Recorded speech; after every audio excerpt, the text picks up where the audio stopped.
Hi everyone, Adam here from Trade with Precision and welcome to Vantage Markets Inside the Charts. So as usual, let's have a look at what is going on with that US dollar, that dollar index. If we have a look at it from a monthly perspective, we are still very much stuck within that range. And this is almost since April last year. So it's not going to be very long before we will have been in it for a full year. This really speaks more to the indecision of the US dollar, not really sure what it wants to do. We are back in the middle of the range. We had a failed attempt to break out. Bullish bounce back into the middle, then another move down, another push back. If we have a look at euro dollar here, you can see it's still attempting to stay outside of its range. And this week we could see it move higher, just drawing your attention down to the 1 hour time frame. There is a little bit of a double bottom pattern here, and this might result in a change of trend this week. So I'd keep an eye on that 1.18 level to see if we break up above it. Going back to the daily, having a look here at GBP, USD, that is still back down within the range. It is range bound, it is in a downtrend, but because it's in a range, just be prepared for short-term trend changes at no apparent notice. Now, of interest to me here is the Aussie dollar, US dollar.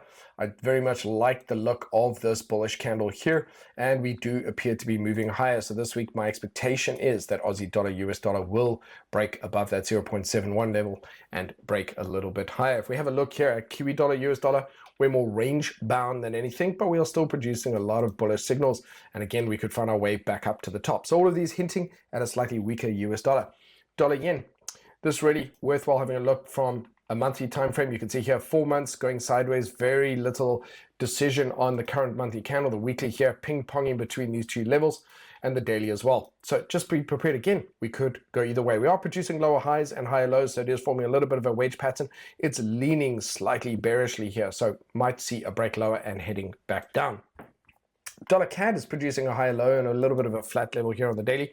And again, it's giving us some mixed signals. So when you look at dollar yen, dollar CAD, dollar Swissy, the direction is not as clear. At this point, for example, here we are moving down, we're producing high lows. Again, we have got a bit of a wedge formation here. So if I just grab this, we've got lower highs coming in here and higher lows coming in from the other side as well. So just be prepared that ultimately we could find ourselves going in different directions. I would stay away from dollar yen, dollar CAD, and dollar Swissy for now. Aussie dollar seems to be the most attractive, and possibly euro dollar with a move to the upside. Let's have a quick look at those global markets. The weekly here is actually the most revealing. Going here and having a look at it, again, we're still very much in a bull market. We're producing a small bullish indecision candle here near the moving averages. At a break above the high, we could see this continue to move higher. Going across to the S&P 500, we did produce a bullish candle here in the moving averages. And again, every time you think the market's going to break lower, it actually finishes higher. So we could see again, let's see if we do break above that 6,900 level and take another run at that 7,000 level this week. Excuse me. NASDAQ also finishing with a bullish candle, but overall, please just note, it is very messy. If you go to the daily here, there's just so much going on here that it's potentially worthwhile to just watch from the sidelines and not engage in the US indices. Russell 2000, again, here we're also showing a nice bullish indecision candle, a little bit of a flat level around about the highs here at 2,675. And again, the buyers are still in. The only question is, can they succeed in breaking through that level? Then we move away from the US. Look at the FTSE here, just having an incredible week last week. What I would like to see this week is any kind of a pullback into the moving averages. Any nice green bullish candles forming this week would be amazing. I'm going to jump ahead to the ASX. That is also on my watch list. I want exactly the same thing here. It's very nice and bullish here, and it does look as though it's intent on already moving up from here. But any kind of a pullback here for me would represent buying opportunities. The DAX, the German DAX, also looking good. I very much like the look of this. Some very nice bullish signals here. We could very well see this continue to head higher. A little bit of local resistance there, but I wouldn't be surprised if we saw the German DAX break higher. Then have a quick look at the Nikkei. It's forming a very mixed, again, it's another wedge pattern here. And again, it could go either way, so I'd be cautious. I'd stay away from this. And finally, the Hang Seng, which is still very much range bound. If we have a look at it from a weekly perspective, it's not really giving us much clarity there.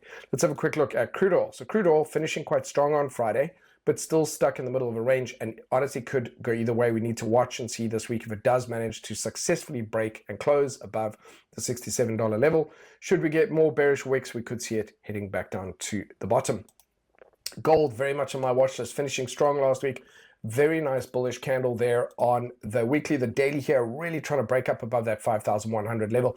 And this week, if it does successfully do that, follow through, closing right near the highs there, we could see this continue and work its way back up towards the previous highs. Silver also finishing strong. So this is a really good area. We highlighted where it might turn around. It's got a nice high here it's trying to get through. So this week, early on, we might just see this breakthrough and heading back up towards $92. Finally, wrapping up, Bitcoin here is looking more bearish than bullish, giving us some mixed signals here. And again, I keep an eye on this. It's a wedge pattern, but if we find it coming back down to test that 65,600 level, and if it breaks through that, it will be heading back down towards $62,000. So there's quite a bit to have a look at there, ladies and gentlemen. Let me just quickly recap for you. That dollar giving us some mixed signals. Euro might attempt to push higher. Aussie dollar still looking quite strong. Gold and silver still looking quite strong. The US indices trying to make a bit of a comeback. Outside the US indices, everything is still bullish, and any pullbacks for me are buying opportunities. And that's it, gold and silver. And as I said, Bitcoin, we're going to wait and see if it tests these lows again. Have a fantastic week, and I will speak to you soon.